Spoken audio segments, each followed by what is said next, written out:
안녕하세요. 오늘 저희 딥다이브에서는요, 여러분이 보내주신 미국 LLC 세금 전략 자료들을 한번 제대로 파헤쳐보겠습니다. 네, LLC. 이게 참 흥미로운 구조죠? 맞아요. 주법상으로는 책임을 딱 제한해 주면서도 연방세법상으로는 여러 가지 모습으로 바꿀 수 있잖아요. 그렇죠. 그 유연성이 핵심입니다. 그래서 이번 딥다이브의 미션은 이 유연성을 잘 활용해서 어떻게 하면 세금 혜택을 최대로 뽑아낼 수 있을까? 그 핵심 전략들을 명쾌하게 정리해드리는 겁니다. 네, 이게 좀 복잡해 보일 수도 있지만 가장 중요한 알맹이만 쏙쏙 뽑아서 알려드릴게요. 좋습니다. 바로 시작하죠. 자, LLC의 핵심은 결국 법적인 실체, 그러니까 주법상의 회사랑 세무상 실체, 연방법상 어떻게 세금을 내느냐, 이게 분리될 수 있다는 점이에요. 아, 그게 기회인 동시에 또 잘 관리해야 하는 포인트군요. 맞습니다. 유한 책임이라는 방패는 그대로 유지하면서 세금 혜택은 최적화하는 방법, 그걸 구체적으로 보자는 거죠. 좋습니다. 그럼 우선 기본부터 짚어볼까요? LLC는 주법에 따라 설립돼서 사업하다 잘못돼도 소유주 개인 재산은 보호해주잖아요. 네, 그게 기본이죠. 근데 연방세법에는 LLC라는 분류가 따로 없어서 기본 설정값으로는 1인 LLC는 그냥 개인 사업자처럼. 그렇죠. 무시된 실체, disregarded entity라고 하죠. Form 1040, Schedule C로 보고합니다. 그리고 2인 이상이면 파트너십으로 보고요. 폼 1065 내고 K1 받고. 맞아요. 그렇게 파트너십으로 취급됩니다. 여기까지는 뭐 간단한데요. 그런데 여기서 바로 첫 번째 세금 문제, 바로 자영업세, Self-Employment Tax, SET가 딱 등장합니다. 아, 자영업세요? 네, 1인 LLC는 그 스케줄 C 순이익 전체에 대해서, 그리고 복수 멤버 LLC는 멤버한테 돌아가는 그 분배금에 이 SET가 붙을 가능성이 아주 높아요. 분배금에도요? 네, 특히 그 최근에 소로반 판례가 나온 이후로는요.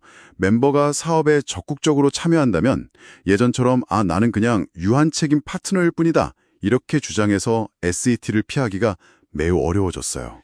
아유, 그럼 거의 다 내야 할 수도 있겠네요. 그렇죠. 이게 사실상 분배금 전체가 SET 대상이 될 수 있다는 신호로 해석되면서 이래서 S코프를 선택하는 게 중요하구나. 이게 더 부각된 거죠. 물론 뭐 기본 상태에서도 적격사업소득, QBI 공제 같은 혜택은 있긴 하지만요. 네, 그런 혜택은 있죠. 그리고 이거 진짜 중요해요. LLC가 운영이 간편하다는 점이 오히려 함정이 될 수 있다는 거. 맞아요. 그 부분도 꼭 짚어야 합니다. 사업자금이랑 개인 돈 막 섞어 쓰고 뭐 기본적인 운영 계약서 같은 절차도 무시하고 그러면 법원에서 그냥 이거 뭐 개인 사업이랑 똑같네 하면서 그 유한 책임 보호막을 깨버릴 수 있잖아요. 네, 법인격 부인이라고 하죠.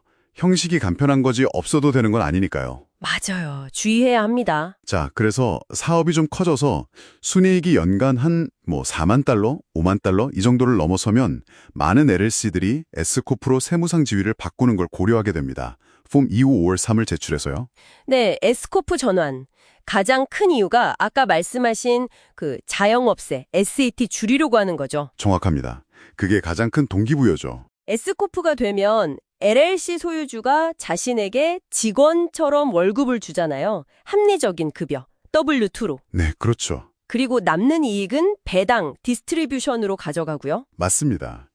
그 구조가 핵심인데 급여에는 파이카 세금, 즉 사회보장세랑 메디케어세가 붙지만 배당금에는 이게 안 붙거든요. 그렇죠. 배당에는 안 붙으니까 예를 들어서 이익이 15만 달러인데 급여를 한 7만 달러로 책정하고 나머지 8만 달러는 배당으로 가져가면 그 8만 달러에 대해서는 파이카 세금이 전혀 없는 거잖아요. 네, 영혼이죠. 이게 상당한 절세 효과를 가져올 수 있습니다. 이야, 크네요. 하지만 여기서 정말 중요한 건 그 합리적인 보상입니다. 급여. 합리적인 수준. IRS가 이걸 되게 예민하게 본다고요. 맞아요. 급여를 너무 낮게 책정해서 세금 회피하려는 걸 IRS가 굉장히 경계합니다. 만약에 급여가 비합리적으로 낮다고 판단되면 IRS가 그 배당금을 다시 급여로 재분류해서 밀린 세금이랑 벌금까지 부과할 수 있어요.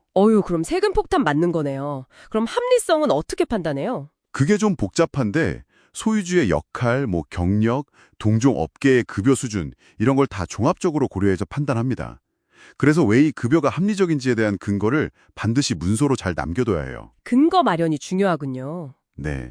그리고 또 고려할 점이 급여를 낮추면 파이카 세금은 줄어들지만 아까 말한 QBI 공제 한도라든가 아니면 은퇴연금에 넣을 수 있는 기여 한도 역시 낮아질 수 있다는 거예요. 아, 하나를 얻으면 하나를 좀 잃을 수도 있는 거네요. 그렇죠. 이걸 뭐 세금 계획의 삼중고라가 부르기도 하던데 잘 따져봐야 하는 부분입니다. 그리고 2% 넘는 주주직원의 건강보험료는 W2 급여에 포함시켰다가 나중에 개인소득세 신고할 때 공제받는 식으로 처리하고요. 네, 알겠습니다. 자, 그럼 S코프가 주로 SAT 절감을 위한 상탁이라면 C코프 상택은 좀 다른 게임이네요.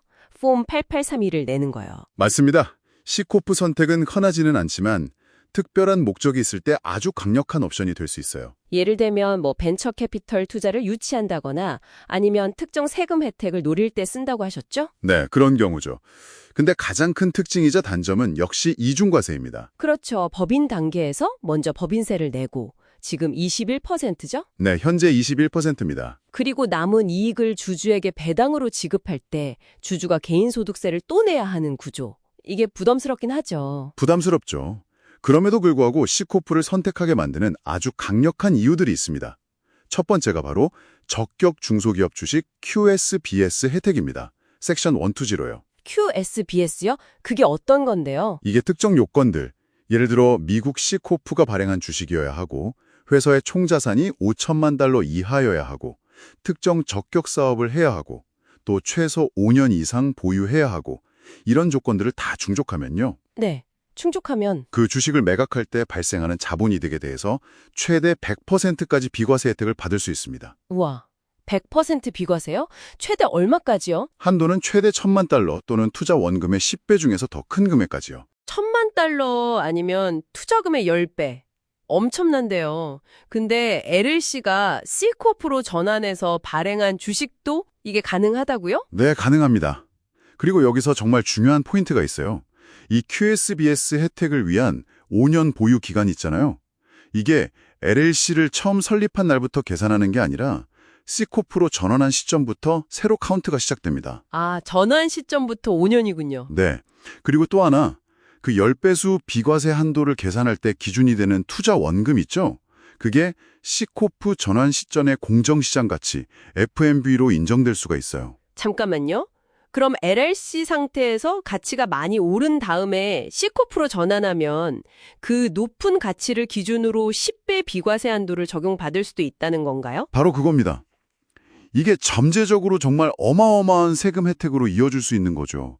그래서 언제 전환하느냐, 그 타이밍이 아주 중요합니다. 이야, 이건 정말 큰데요? 다른 장점도 있나요? 네, 두 번째 장점은 직원 복리후생입니다. C코프는 소유주 직원에게 제공하는 건강보험료 같은 복리후생 비용을 법인 비용으로 공제하면서도 받는 소유주 개인에게는 과세되지 않도록 설계하기가 S코프보다 훨씬 유리해요. 아, 그게 실질적으로 이중과세를 좀 완화해주는 효과가 있겠네요. 그렇죠. 효과적인 전략이 될 수 있습니다. 하지만 단점도 명확해요. 한번 C코프로 전환하면 60개월, 그러니까 5년 안에는 다른 형태, S코프 등으로 다시 바꾸기가 어렵습니다. 한 번 가면 돌아오기 어렵군요. 네.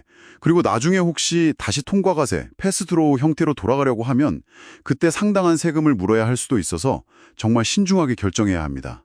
비가역성이 크죠. 알겠습니다.